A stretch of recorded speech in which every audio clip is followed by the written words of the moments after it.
Hello, Cancers, and welcome to your Hump Day reading for September 30th, 2020. For those of you who don't know, Hump Day is just a Wednesday. I'm going to be using, first, I bought these Oracle of the Unicorn cards, and I think you know by the name of the channel, I like unicorns. We'll also be picking from the Romance Angel cards.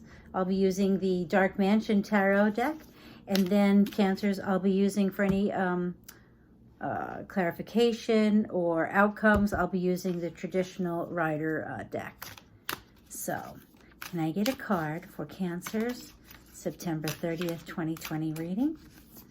What do Cancers need to know? Tell me something good. Well, you know, I think you may be the only ones that the card actually came out. I had to do an intentional pick for everybody else.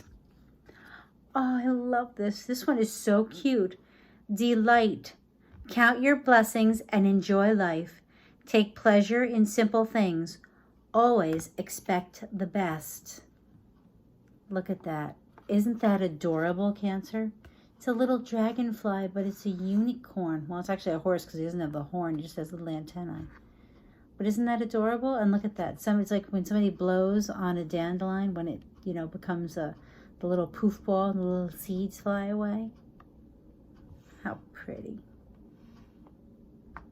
So, Cancer, count your blessings and enjoy life. Take pleasure in the simple things. Always expect the best.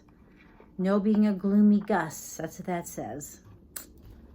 So, and don't laugh at me if I say that, but it always makes me think of Gus from Cinderella.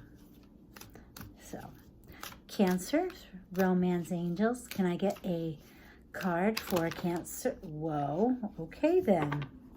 I just spit it right out. You got something going on, Cancer? Oh, yes you do. You deserve love. You are lovable. So you have blessings and things that you have to remember to expect the best. And I think that's going to be a good outlook because you also got codependency. Addictions are affecting your romantic life. I'm so sorry. Wow. Well, check that out. Now, I happen to put this and look at you deserve love. And you have, makes me think of it. Well, it's not actually Cupid, but she's shooting an arrow and it's hitting this person. Now, this is going to sound strange. Now, yes, addictions are not good. Codependency does have a lot to do with addictions. In many cases, narcissists, people who are very selfish or self-centered, and it can be very difficult to deal with. But I'm going to qualify this, even though hopefully I'm not going to take any heat for this, but I have seen many relationships, and it appears to me that when a relationship reaches 30 years or more, there almost always seems to be a certain amount of codependency, even at 20, because I think that you rely on the person and you make up for their, what they lack. Maybe, you're each other's complement. And I understand that I sound like a codependent, and I can border on it myself.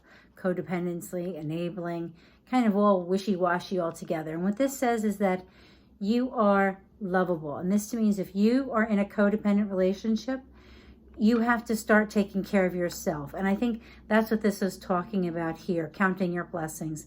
And that's saying, I have value. See, the codependent person, the person who may be in the throes of addiction, which can be very difficult, almost impossible to manage for both the person in it and the person not in it, which is why you have things like AA and Al-Anon and so many support groups that, by the way, still do meet. Maybe not in person, but there are meetings. You have to start putting value to yourself. Maybe you need to have more self-care, Cancer. And you Cancers, you tend to be, it's like the crab. You kind of have your own little safe, home and that safety of the shell. And so if you're in a codependent relationship, you probably really do need to put a lot of time into you and showing your value to you so that this person can learn to reflect that value back to you. Off the soapbox. Very sorry. Hope I didn't talk too much for you. But Cancer, I have a little experience in this department. So, what else does Cancer need to know for September 30th, 2020's reading? By the way, Cancer, there is a full moon on October 1st. Culmination, possibly, of whatever started the end of March, beginning of April. I believe that's what I had heard. I've been listening to some astrologers, and that's kind of what they've been talking about. So we got one card. Is there any other cards for Cancer for this reading? Anything else that the Cancerians guess? There we go. Okay. Okay.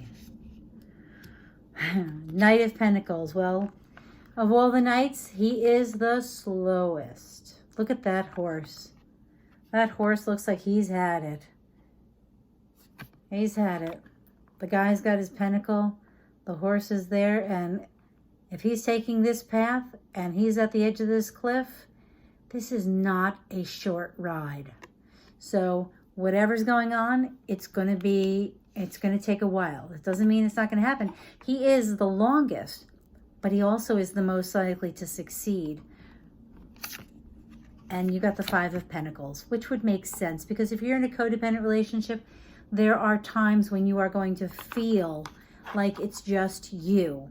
Like this person is just not understanding, and you just can't get them to understand. And I really believe that the way the world is right now, so many people's ears are closed. They're not hearing as well as they should. So because of the way I read it, I like this direction better, because this is them walking away from the cold. By the way, I keep looking to see what I can make or purchase that would help me with my card layup the way I've been doing it.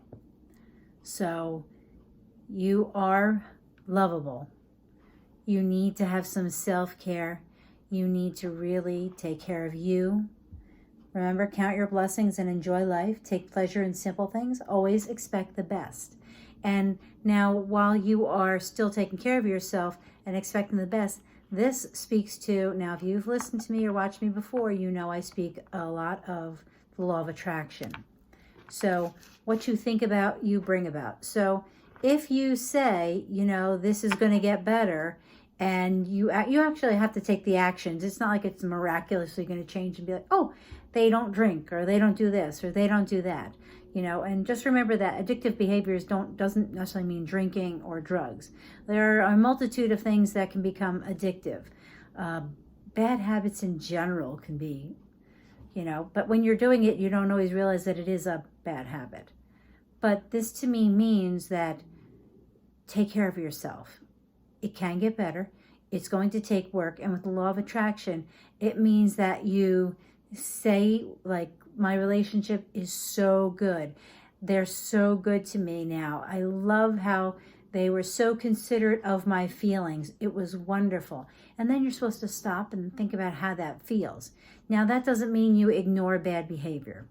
Don't ignore bad behavior. Don't allow it to continue to happen, because you eventually, especially as a codependent, you end up resenting them and yourself. So, you know, if you need help, especially if you're in this type of relationship, talk to someone. Trusted friend, trusted parent, someone maybe who's been through it, and even possibly a therapist or a support group. So, Cancer, it does look like you come out of the cold. If you notice, they're heading that way. Well, they're heading into it. I'm so sorry. They're kind of following that horse. So maybe, I don't know. This is going to be a slow go. And any codependent relationship can be a slow go. And it may never completely end. It's just a matter of how you deal with it. And if you can get them to deal with it so that it's not, so that you still feel loved and it's reciprocal. And then it's really up to you whether it's something you want to deal with forever or not. But I wish you the best, Cancer. Be strong, take care of you, and remember, you are lovable. Thank you.